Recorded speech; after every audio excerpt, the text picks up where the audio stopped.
Use that dramatic music to introduce you as well, my goodness me. Now, Alan is with us again this morning.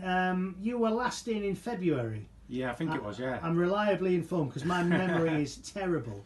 Now, Alan is in because he is walking the equivalent of the height of Mount Everest over the course of the year. And it's a really impressive challenge because, well, I'll let you tell us, Alan, what happened when you were 17? When I was 17, I was involved in a big car crash where I broke my neck. And I was given 20% chance of using my limbs again, so they had to rebuild my neck. Broke C4, 5 and 6. Spent 8 months in rehab, learning to be human again, really. Right. And since then, you've decided to do daft things like this. Yeah, well, I fell in... When I look back, I was severely depressed when I came out of hospital, but I didn't know about it. I kind of just got left to my own devices to go back into society, and I really struggled. But at the time, I didn't realise. And this year, well, end of last year, sorry, I just decided I needed to challenge myself in the mind and physically, and yeah, I just thought, let's try this. For someone who has suffered that trauma, I'm talking physically here, how difficult does it make physical activity? Oh, it's day to day. I can wake up, like today I'm walking quite badly. I'd literally wake. I struggle to plan too much because it depends how I wake up. So this weekend I'm doing the Yorkshire Three Peaks. We're doing the first one and then 2 on the following day. It's not guaranteed I'll be able to do it on the Sunday. It's not guaranteed I'll be able to do it on the Saturday, but it's a bit of a mind game. I try and push myself through it. How do you do it then? Is it something you set out with a group of mates to do? Because without going too much into the practicalities, there's fences to climb, styles to go on. It's a big testament to my friends and family. Without them, it's impossible. I couldn't do it. We did a video, which is all over social media, of us getting carried over a fence. I can't do it without them. You know, the encouragement of when you start having a bit of a dip and they push you on, it's brilliant. It's teamwork. And are you doing it are you doing it to raise money, raise awareness of anything? Yeah, as well? 2 charities. So Spinal, which is the voice of Pinderfields, they do great work with people that struggle after they come out of hospital, giving grants and things like that, because wheelchairs are expensive, and they try and get people involved in sport. And Turning Point, which is in Brighouse, which is all to do with counselling. It's a counselling place. And it's just awareness for mental health. I really struggled with my mental health, and it's to realise that it is okay to talk, it's okay not to be alright. I wanted to talk about that, if you're willing to. Yeah, of course, yeah.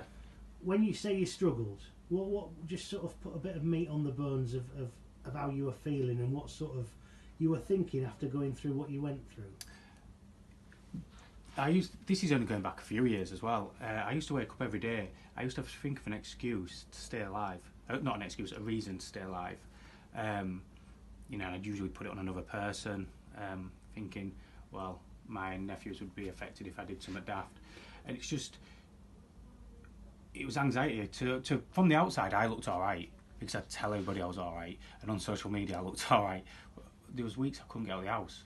I couldn't get out the front door, but I was telling people I was doing normal stuff, but I just couldn't do it. And it's an horrible feeling. It's like having an invisible weight on your lap that you just can't shift. So you physically can look okay, but you know, mentally, it's horrible. Has it helped talking about it and being open about it? Yeah, I encourage anybody just to talk about it. I'm quite open now with that, and I put my life out there over, you know, social media and what I do now. And it does. It's once you work out when you start having a little dip and you realise, oh, that's why I have a little dip, and you start talking about it and being open about it, and you realise there's more people suffering than what you think. You're not the only one. So once you talk about it, they go, oh yeah, I feel like that, I get that. And is that the feedback you've got? Do people sort of talk to you and seek counsel in you if they're feeling a little? Well, I'm actually training to be a counsellor, right, to help people that have been in my situation, especially after accidents. So, but that's what's been great about these walks. People coming in, there's other people that have struggled there, and everyone's just there. So you're getting random people I've not met before joining us, and just coming along, and everybody's talking and being open, and somebody will stay with me, then they'll be in front of the group. It's great. Good luck with it. Thank you. Thanks for coming in again. How can people keep up to date with how you're doing and getting on? So if they follow the hashtag Everest on all social media, and then we're trying to invite everybody to the finish line at Ben Nevis as well to come and see us on the October the 6th. We're 15,000 foot in at the minute. Right. Got 13,000 to go. So you're over halfway. Yeah, we've only 5 big ones left, so we're having to put in a few extra ones just so when we land on Ben Nevis, we're at 27,000 foot, and when we come down, we've smashed the 29. Good luck. Thank you. I hope you'll come and see us when you've finished it all. Yeah, definitely. And tell us more about how the counselling's going and everything as well, because Yeah. that sounds equally as interesting. Yeah. And less tiring, although maybe not less tiring, I don't know. No, mentally it's just as much. Yeah, I was going to say, as soon as I said it, I thought, hang on a minute, no, maybe not. Alan, you're an inspiration. Thank you for coming to talk to us. Thank you. Alan Clayton on BBC Radio Leeds. And the rest of the day on BBC Radio Leeds looks a little bit like this. Gail Lofthouse and Tea Time from 3 o'clock this afternoon. Liz Green and the big Yorkshire phone-in is here from midday. And from 9 o'clock this morning, that'll be the Stephanie Hirsch Show.